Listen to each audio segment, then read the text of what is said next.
Welcome to the special edition of Executive Conversations, filmed amid the energy and excitement of Dreamforce 2023. I'm Leandro Perez, ready to be inspired again by the vision of our global leaders. We've already had so many incredible conversations. If you've missed an episode, you can catch up at sfdc.co/conversations.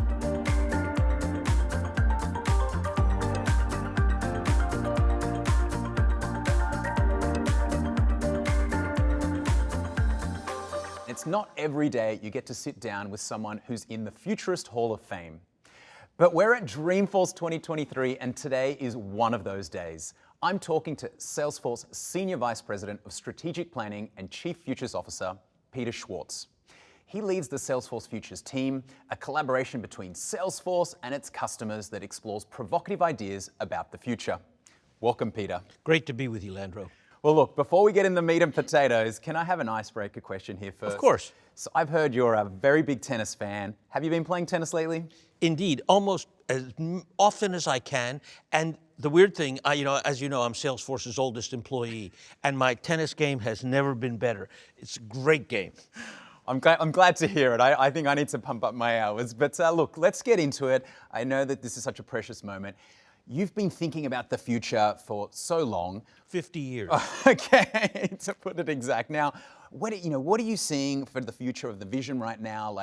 And exactly with the trends that are happening in AI and everything else, where's this all going? Well, I think we're at a transformative moment. There have been big technologies that have changed the human condition.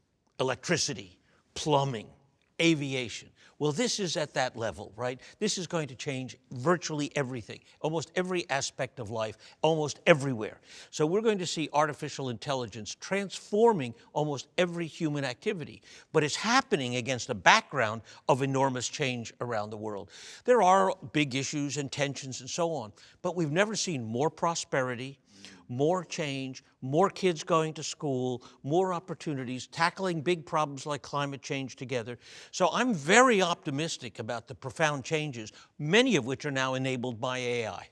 Now, is there a particular industry that's moving ahead first or that you're seeing as a great example for where we can see this rate of change happening? Well, I think there's a number of places that it's happening. One is retail is an obvious place.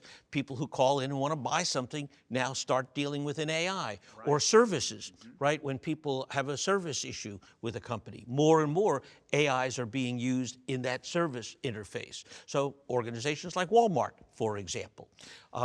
You take healthcare. The opportunity for doctors, nurses, et cetera, to be able to get additional advice, support, information in real time. My wife's a former nurse, though she says you're always a nurse, right? Which I'm very glad of, I can tell you that many times. But having said that, there's an enormous amount of constantly changing knowledge. Having a full-time research assistant by your side in the hospital room is an enormous asset to people like nurses. Education. We're moving very fast to bring AI into education. Having every kid have a personal tutor. Adult training, re-education, reskilling to deal with the consequences of AI. Again, most of the organizations that deal with reskilling are beginning to use AI in improving the learning outcomes. So tell me, I know you've been recently in the Asia-Pacific region, in Singapore, I think you're most recently. What are the opportunities and the concerns that those customers and the audience are sharing with you? Well, look, I think they're like almost everywhere else. There are the issues that people are concerned about. False information, privacy, this is a common list.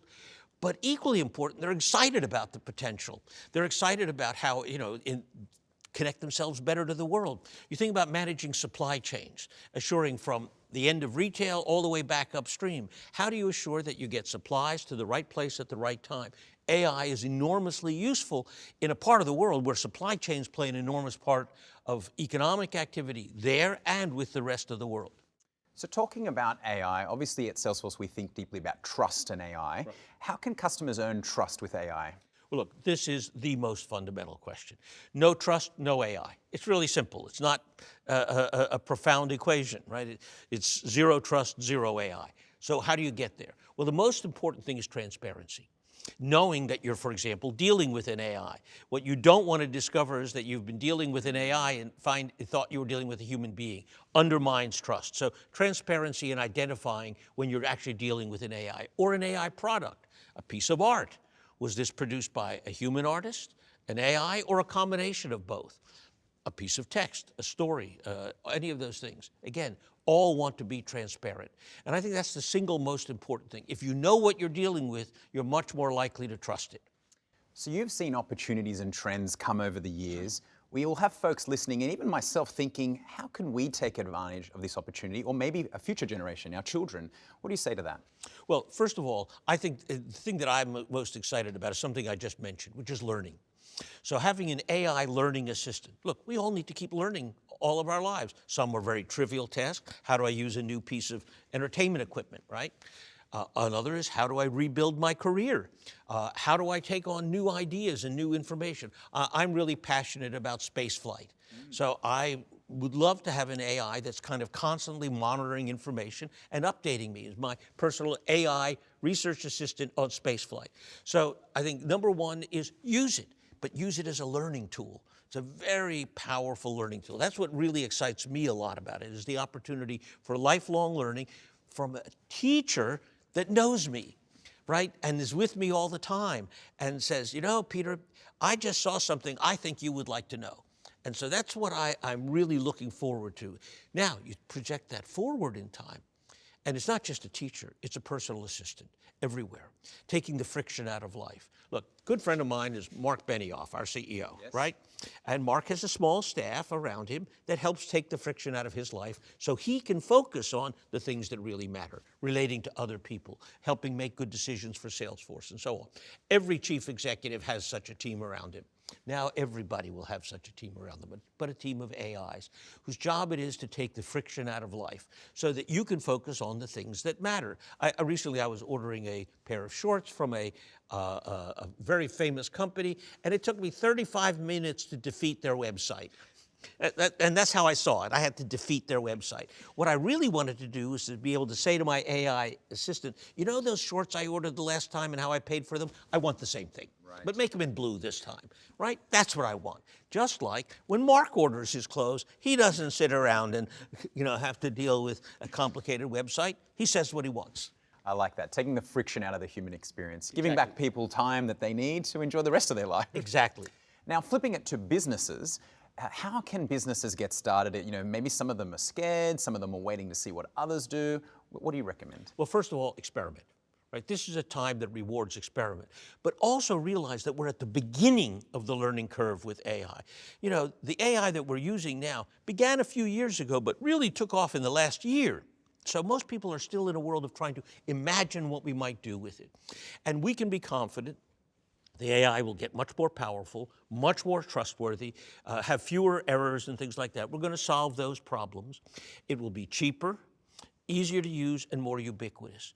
So in that sense, I think people need to learn how to exist with an AI partner, an AI environment. AI will be everywhere. Einstein will be everywhere, and that will enable and facilitate your life. So it's that sense that we're in the early stage of this. Some of the issues will go away. There'll be new issues, I'm sure, that do appear. But having said that, I think what we're going to see is devices and systems that get ever more powerful. Look, I put down my smartphone, right? I didn't want to have it here in my pocket. But if you think about it, your iPhone, your smartphone today is smart. Soon it'll be brilliant, and then it'll be genius, right? And before too long, our smartphones will be genius phones. And they'll go with us everywhere, enabling us to carry out many tasks that would be challenging today, but become easy in that environment. So you've been looking to the future for a long time. What's your aspiration of where this is going to land? Where is this all going? Knowing that it can go in a few different directions. Well, I see AI embedded everywhere. And the idea of it is to enable many things to happen seamlessly so you don't have to think about it. And that's the key operant phrase. That is, look, people spend an enormous amount of their time doing trivial things, right? And you want the AIs to be able to do that. And you don't even want to have to think about it and even ask them to do it. It's all happening in the background. Today, we have large armies of people that do that. That will now increasingly be done by artificial intelligence. So I'm looking for that future world where people are much more able, creative, learning all the time, spend time with their friends, able to do the things that human beings do naturally, relating to each other, all the things that require emotion. Those are the things that humans are uniquely capable, creative insight, so that all that other stuff gets taken care of by the AIs. So tell me, there's probably C-suite leaders that are thinking, wow, you're so inspirational, you're thinking ahead. How do you create that space, that time for yourself to do that? Or any tips you can share with the audience? Well, look, I'm an information junkie, let's be clear, right? And so I read, I watch, I talk, but what I'm really interested in are what I think of as remarkable people. That is, I spend a lot of my time listening to, watching, and reading interesting people who have their real finger on the pulse of change and who see the big insights before they happen. I look for artists, scientists, business leaders. I'll give you a concrete example. This was at the beginning of the internet age, right? I was with a friend of Mark, actually the guy who introduced Mark and me, Peter Gabriel, the British rock star. He's out on tour right now, just started his North American tour. Go see it. But we were in a meeting with AT&T, and we were talking about the future of technology, information, movement, and management. And one of the executives asked Peter, well, how are you going to deal with digital piracy? And Peter said, I treat digital piracy as free advertising. I follow it with a concert. And that is exactly what happened with the music industry. Yes. He saw the big insight long before the industry saw it. So I look for people like that who really are seeing those early signals of big changes. Oh, fascinating. And I guess last question, anything you're thinking about the future, anything I didn't ask you that you want to share with the audience? Well, look, I think we do have to think about some of the downsides, right? Okay. There are many opportunities to get this wrong. For example, autonomous weapons, right? There are people who want to do bad things with it. So we have to pay attention to precisely those kinds of things. We have to look where AI can be misused in intentional ways. We're already worried about the unintentional, accidental uses, but we have to pay attention to the intentional uses. There will be people out there who want to do bad things. So just as with any other powerful technology, we have to pay attention to the consequences, both the brighter ones that I'm actually most interested in, but also some of those darker ones that we need to be able to prevent and manage. Well, thank you for sharing this wise words and advice as always, and I think I can put you in the category of interesting people that I've spent time with, so thank you so much, Peter. Thank you. Great to be with you. I want to thank all of our incredible guests for sharing their thoughts on some pivotal subjects, including their AI perspectives. For more of this special Dreamforce edition of Executive Conversations, head over to sfdc.co/conversations, where you'll also see some interviews that we caught right here on site with Parker Harris, Amy Weaver, Peter Schwartz, and some special customers.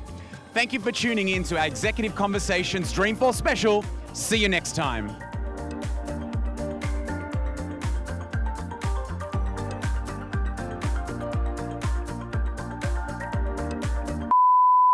I remember last time I was trying to do this by myself at home, and it was not easy, so I'm glad there's a crew. It was a nightmare. It was like at 2 o'clock in the morning.